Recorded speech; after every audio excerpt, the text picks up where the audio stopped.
होता है, परिवार को जीवन भर का कष्ट मिलता है। वह व्यक्ति सड़क पर चलने के लिए जीवन भर टैक्स पे करता है, परंतु मवेशी से टकरा कर जान जाने पर कोई हर्जाना मुआवजा तो छोड़ दीजिए, इस घटना की जिम्मेदारी तक लेने के लिए कोई सामने नहीं आता। बहरहाल इस पर कभी और भी बात करेंगे। इस दौरान सीजी बॉक्स में कुछ दिनों पहले की घटना पर लिए इंटरव्यू के अनुसार आकांक्षा कौशिक और पीड़ित परिवार ने अपना पक्ष रखा है, जिसमें परिवार ने पत्रकार के सामने अपनी पूरी व्यथा रखी है।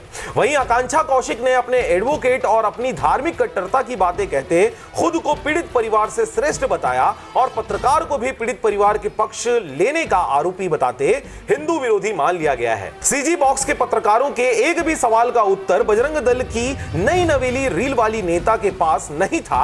खुद को हिंदू गौरक्षक बताने वाली कट्टर सनातनी को रामायण के चौपाइयों का एक लाइन तक याद नहीं था। अंत में पत्रकार को ही बायस्ड बताते हुए एडवोकेट गौरक्षक रील वाली नेता आकांक्षा कौशिक ने देख लेने की बात कहते हुए बीच इंटरव्यू से वे भाग खड़ी हुई। पर बात सिर्फ इतनी ही नहीं है। पीड़ित व्यक्ति द्वारा उसी थाने में यानी हिर्री थाने में अपने ऊपर हुए मारपीट की घटना पर रिपोर्ट दर्ज कराना चाहा तो उसे वहां से भगा दिया गया। बाद में वीडियो वायरल होने पर भीम आर्मी सामने आई और पीड़ित व्यक्ति के परिवारों को न्याय दिलाने के लिए एसपी बिलासपुर को ज्ञापन के माध्यम से अनुरोध किया गया। मामले को संज्ञान में लेकर पीड़ित को न्याय दिलाते हुए आरोपी बजरंग दल के कार्यकर्ताओं पर एफआईआर कर सख्त कार्रवाई की मांग की गई है। तो आप देख रहे थे आरजे रमझाझर न्यूज छत्तीसगढ़। मैं था पुखराज सिंह। चैनल को अभी तक आपने सब्सक्राइब नहीं किया तो कृपया चैनल को सब्सक्राइब करें, खबरों को ज्यादा से ज्यादा शेयर करें। फिलहाल मुझे दीजिए विदा, नमस्कार।